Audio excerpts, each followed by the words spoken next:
जय हिंद। आज मैं आपके लिए UP triple SC ASO lower PCS आबकारी विभाग बोरिंग टेक्नीशियन तथा आने वाली यूपी ट्रिपल एससी की सभी परीक्षाओं के लिए यूपी जीके स्पेशल का 20 प्रश्नों का एक प्रैक्टिस सेट लेकर के आ रहा हूं, जो डेली सुबह 7 बजे आपको मिला करेगा। और ये यूपी स्पेशल के सभी जितने भी तुम्हारे हिस्ट्री है, ज्योग्राफी है, पॉलिटी है, कल्चर है, आर्ट एंड कल्चर है, फेमस प्लेसेस हो गए और करंट अफेयर्स के कुछ क्वेश्चंस होते हैं, उन सबको मिला करके 20 क्वेश्चंस का एक प्रैक्टिस सेट बना करके आपके पास तक लाया जा रहा है, जो डेली मिलेगा। और इसमें साथ के साथ प्रीवियस ईयर के पुरानी परीक्षाओं में पूछे गए जो प्रश्न हैं, उन सब को ध्यान में रखते हुए ये प्रैक्टिस सेट लाया गया है। और इस प्रैक्टिस सेट की हेल्प से आप अपनी आगामी परीक्षाओं की तैयारी कर सकते हैं। पहला प्रश्न है कि 2011 की जनगणना के अनुसार उत्तर प्रदेश का सबसे कम साक्षर जनपद कौन सा था। तो इसका राइट आंसर होगा श्रावस्ती, क्योंकि उत्तर प्रदेश का एक ऐसा छोटा सा ज़िला है श्रावस्ती, जिसकी साक्षरता दर बहुत कम है। यहाँ पुरुषों की भी साक्षरता दर कम है और महिलाओं की भी साक्षरता दर कम है। नेक्स्ट क्वेश्चन है बांध और नदी से संबंधित क्वेश्चन है, इसको एक बार पढ़ लेते हैं। पहला है गोविंद बल्लभ पंत सागर बांध। तो गोविंद बल्लभ पंत सागर बांध जो मिलता है वो हमारा रिहंद नदी पर मिलता है। परीछा बांध है तो मिलता है बेतवा नदी पर। कालागढ़ बांध है तो ये मिलता है रामगंगा नदी पर। और इससे आगे है गोविंद सागर बांध। बचा गोविंद सागर बांध। गोविंद सागर बांध कहाँ मिलता है? शहजाद नदी पर मिलता है। तो मैंने आपको बताया था कि गोविंद बल्लभ पंत सागर बांध रिहंद नदी पर मिलता है। परीछा बांध बेतवा नदी पर मिलता है। कालागढ़ बांध कहाँ मिलता है? रामगंगा नदी पर मिलता है। तो इसका राइट आंसर कौन बनेगा? इसका राइट आंसर बनेगा फर्स्ट का वी और टू का सी। फर्स्ट का वी, टू का सी। तो इसका राइट आंसर बनेगा फर्स्ट का बी और टू का सी और डी का, थ्री का डी और फोर का ए। तो इसका राइट आंसर ए बनेगा। ठीक है। नेक्स्ट क्वेश्चन क्या लिखा है कि लेखकों और उनकी कृतियों रचनाओं के संबंध में निम्नलिखित में से कौन सा जोड़ा गलत है। तो इसमें से 4 ऑप्शन दिए गए हैं, इनके बारे में देखते हैं कि कैसे कैसे है। पहला ऑप्शन क्या है? सूरदास की रचना क्या दी है? इसमें अष्टसूर दी है। महादेवी वर्मा की रचना क्या दी है? क्षणदा दी है। जयशंकर प्रसाद की रचना की दी है प्रेमपथिक। और मैथिली सरगुप्त की रचना दी है तिलोत्तमा रचना दी है। तो इसका जो राइट आंसर बनेगा, इसका राइट आंसर होगा पहला कि सूरदास की रचना क्या है? अष्टसूर दी है। जबकि सूरदास की रचना अष्टसूर नहीं होती है। सूरदास की रचना होती है सूर सारावली, सूर साहित्य लहरी। ये इनकी क्या होती हैं? रचनाएं होती हैं। तो इसलिए ऑप्शन गलत कौन सा हो जाएगा? ऑप्शन गलत हो जाएगा ए, क्योंकि हमसे पूछा गया है, इसमें गलत आंसर हमसे पूछा है। नेक्स्ट क्वेश्चन की बात करते हैं।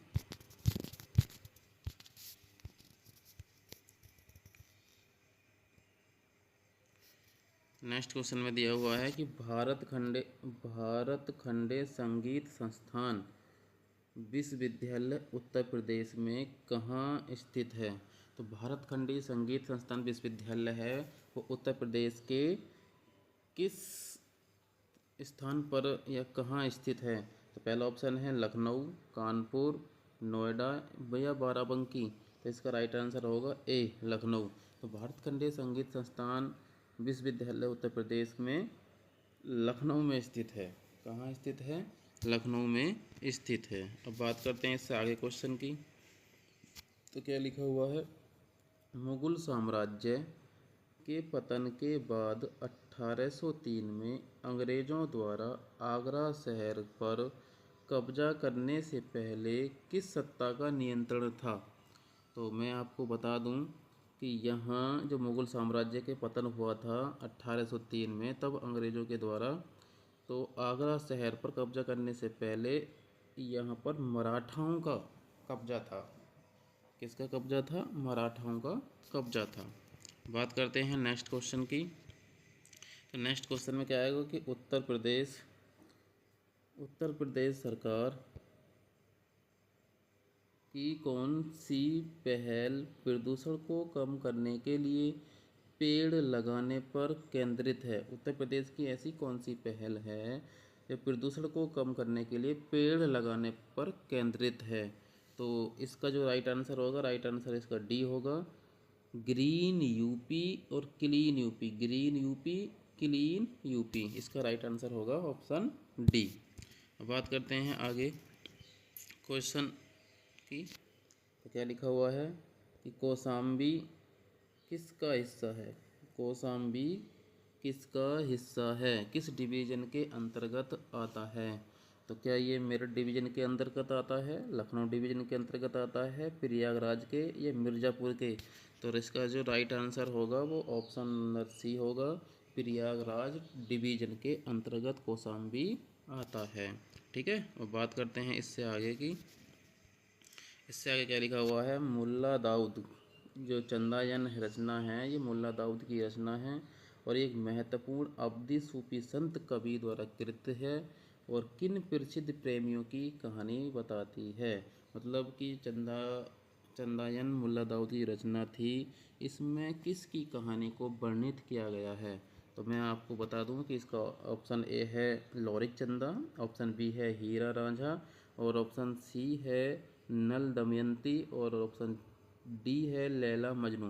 तो चंदायन में किसकी कहानी इसमें लिखी गई है? तो चंदायन में लोरिक चंदा की कहानी लिखी गई है। इसका राइट आंसर ऑप्शन ए है। अब बात करते हैं इससे आगे क्वेश्चन की। तो अगले क्वेश्चन में क्या लिखा हुआ है कि उत्तर प्रदेश विधानसभा में कितने सदस्य हैं? उत्तर प्रदेश विधानसभा में कितने सदस्य हैं? तो मैं तुमको बता दूं कि उत्तर प्रदेश में या तो 403 सदस्य होंगे या 404 सदस्य होंगे, इनमें से कोई एक ऑप्शन मिलता है, तो वो राइट आंसर हमारे यहाँ पर क्या हो जाएगा? 404 सदस्य हैं। उत्तर प्रदेश विधानसभा में कितने सदस्य हैं? 404 सदस्य हैं। या ऑप्शन अगर मिलता कि 403, तो 403 है, क्योंकि प्रेजेंट में 403 सदस्य हैं। अब बात करते हैं इससे आगे की। उत्तर प्रदेश सरकार, जिस प्रदेश सरकार ने किसानों की आय दोगुनी करने के लिए किसान कल्याण मिशन शुरू किया, वह प्रदेश कौन सा है? तो ऑप्शन ए है उत्तर प्रदेश, बिहार, झारखंड, उड़ीसा।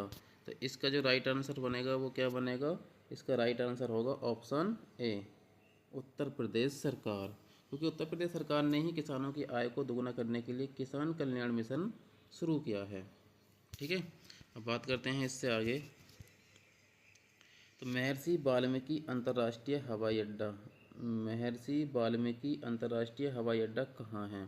ऑप्शन ए अयोध्या, कानपुर, या option C Lucknow, option D Varanasi. इन चारों में से किस ऑप्शन में महर्षि वाल्मीकि अंतर्राष्ट्रीय हवाई अड्डा है? तो मैं बात करता हूँ महर्षि वाल्मीकि की, तो ऑप्शन नंबर ए है, ऑप्शन ए यानी कि अयोध्या महर्षि वाल्मीकि अंतर्राष्ट्रीय हवाई अड्डा है। ठीक है। अब मैं नेक्स्ट क्वेश्चन की बात करता हूँ। नेक्स्ट में क्या है? नेक्स्ट में देर पूछा गया है कि निम्नलिखित में से कौन सी आईआईटी उत्तर प्रदेश में स्थित है? तो IIT Roorkee, IIT BHU, IIT Bhilai, IIT Mandi.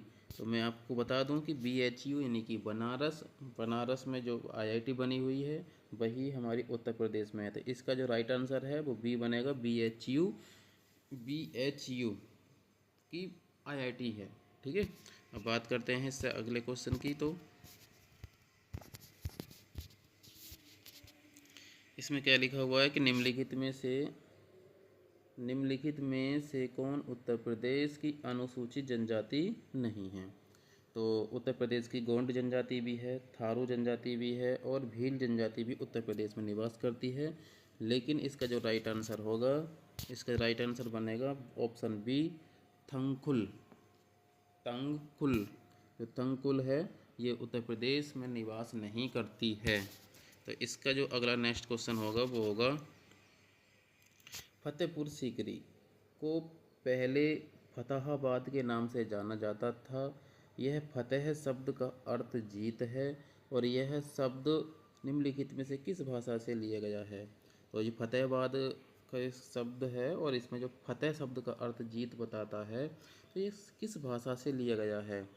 Option A Sanskrit, option B Farsi, option C Prakrit, option D Urdu. तो इसका जो राइट आंसर है वो राइट आंसर बनेगा ऑप्शन बी फारसी, क्योंकि ये फतेह शब्द फारसी भाषा से लिया गया है, इसका अर्थ जीत होता है। ठीक है, अब इससे बात करते हैं नेक्स्ट क्वेश्चन की। क्या लिखा हुआ नेक्स्ट क्वेश्चन में,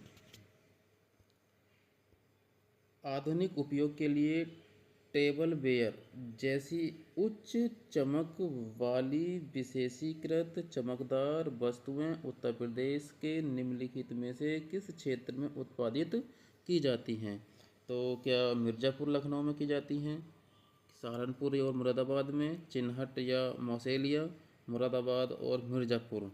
तो इसका जो राइट आंसर बनेगा ऑप्शन सी बनेगा, चिन्हट और मौसेलिया में टेबल वेयर जैसी उच्च चमक वाली विशेषीकृत चमकदार वस्तुएं उत्तर प्रदेश में चिन्हट और मौसेलिया में बनाई जाती हैं। ठीक है, अब बात करते हैं इससे आगे। अगला क्वेश्चन क्या लिखा हुआ है, अगला क्वेश्चन है कि आज तक उत्तर प्रदेश विधानसभा का गठन कितनी बार हुआ है। यानी कि उत्तर प्रदेश की जो विधानसभा है इस समय कौन सी विधानसभा चल रही है, कितने भी नंबर की विधानसभा चल रही है। तो इसका राइट आंसर बनेगा ऑप्शन बी 18वीं विधानसभा वर्तमान उत्तर प्रदेश में चल रही है। अब बात करते हैं नेक्स्ट क्वेश्चन की। तो नेक्स्ट क्वेश्चन तुम्हें दिया हुआ है मिलान का, सूची फर्स्ट और सूची सेकंड। तो क्या दिया है, सरस्वती भवन पुस्तकालय, रामपुर रजा लाइब्रेरी और भारती भवन पुस्तकालय और Allahabad library, Allahabad public library, इनकी स्थापना कब होती है, इस सब के बारे में हमसे पूछा गया है। तो मैं ऑप्शन बी मिलाऊं तो ऑप्शन बी कहाँ जा रहा है, 1774 ईस्वी में। ठीक है, 1774 ईस्वी में रजा लाइब्रेरी की स्थापना होती है और सरस्वती भवन पुस्तकालय की रचना जो स्थापना होती है वो 1914 में होती है। ठीक है, और आगे का ऑप्शन देख लेते हैं इन दोनों को कौन से ऑप्शन में ये हमें मिल रही हैं। तो बी का थर्ड और ए का फोर, ए का फोर बी का थर्ड, ए का फोर और बी का थर्ड एक ही ऑप्शन में मैच कर रहा है। ठीक है, इसका आंसर हो जाएगा ए का फोर्थ और बी का थर्ड। तो रजा लाइब्रेरी की स्थापना कब होती है, रजा लाइब्रेरी की स्थापना होती है 1774 ईस्वी में। ठीक है, और सरस्वती भवन की पुस्तकालय की स्थापना 1914 में होती है और भारती भवन पुस्तकालय की जो स्थापना होती है वो 1889 ईस्वी में होती है और इलाहाबाद पब्लिक लाइब्रेरी की स्थापना जो होती है वो 1864 ईस्वी में होती है। ठीक है, तो इसका राइट आंसर क्या हो जाएगा, इसका राइट आंसर ए हो जाएगा। अब बात करते हैं इससे अगले क्वेश्चन की। तो अगला क्वेश्चन क्या है, इसमें लिखा हुआ है कि निम्नलिखित में से किस नृत्य शैली में एक महिला नर्तकी नृत्य करते समय अपने सिर के ऊपर रोशन दीपकों के एक स्तंभ को संतुलित करती है। तो क्या इसका ऑप्शन क्या होगा, इसका राइट आंसर, इसका राइट आंसर बनेगा ई। और इसका राइट आंसर ई क्यों बनेगा, क्योंकि जो नर्तकी करती हैं महिलाएं वो अपने सर पर मिट्टी के बने घड़े में दीपक को रख कर के करती हैं। तो वो जो नृत्य होता है वो चरकुला नृत्य होता है। ठीक है, तो इसमें वो ऑप्शन कहीं सा भी मैच नहीं करता है, तो इसलिए इसका राइट आंसर ई हो जाएगा। ठीक है। अब बात करते हैं इससे अगले क्वेश्चन की। तो अगला क्वेश्चन क्या दिया हुआ है? अगला क्वेश्चन दिया हुआ है कि दीवान ए आम निर्मित संगमरमर कहाँ से लाई गई है? ठीक है, दीवान ए आम निर्मित संगमरमर कहाँ से लाई गई है? तो इसका आंसर हो जाएगा मकराना। इसका राइट आंसर क्या हो जाएगा? मकराना। ठीक है, तो ये मकराना ही संगमरमर होता है जहाँ से ये लाई गई है दीवान ए आम। बात करते हैं इससे अगले क्वेश्चन की। आगे क्या दिया हुआ है? उत्तर प्रदेश सरकार ने स्वायत्त संस्था के रूप में अतिरिक्त ऊर्जा स्रोत विभाग के अंतर्गत गैर पारंपरिक ऊर्जा विकास एजेंसी नीडा का निर्माण कब किया है? तो नीडा का निर्माण कब हुआ है या इसकी स्थापना कब की गई है? तो ऑप्शन इसका ए पूछा है कि जनवरी 1984 में, या मई 1993 में, दिसंबर 1982 में, या अप्रैल 1983 में। तो मैं बात करता हूँ इसके राइट आंसर की। तो इसका राइट आंसर होगा ऑप्शन नंबर डी। इसका राइट आंसर क्या होगा? ऑप्शन डी होगा। अप्रैल 1983 में उत्तर प्रदेश सरकार ने स्वायत्त संस्था के रूप में नीडा एजेंसी का निर्माण किया है। ठीक है, तो मैं आप सभी से एक बात कहना चाहता हूँ, अगर प्रैक्टिस सेट अच्छा लग रहा हो तो इसको लाइक करना, हमारे चैनल को सब्सक्राइब करना, क्योंकि हम नेक्स्ट टारगेट विवेक पर आप सभी के लिए डेली एक प्रैक्टिस सेट सुबह 7 बजे लाया करेंगे, और उसमें यूपी के महत्वपूर्ण प्रश्नों में से 20 प्रश्न आपके साथ प्रोवाइड करे जाएंगे, और ये प्रैक्टिस सेट कंटिन्यू चलते रहेंगे। यूपी ट्रिपल एससी की आगामी जितनी भी परीक्षाएं इस समय चल रही हैं या आने वाली हैं, यूपी के हर एक एग्ज़ाम के लिए इम्पोर्टेंट साबित होंगी। ठीक है, तो बात करेंगे अब इससे अगले सेशन में। जय हिंद।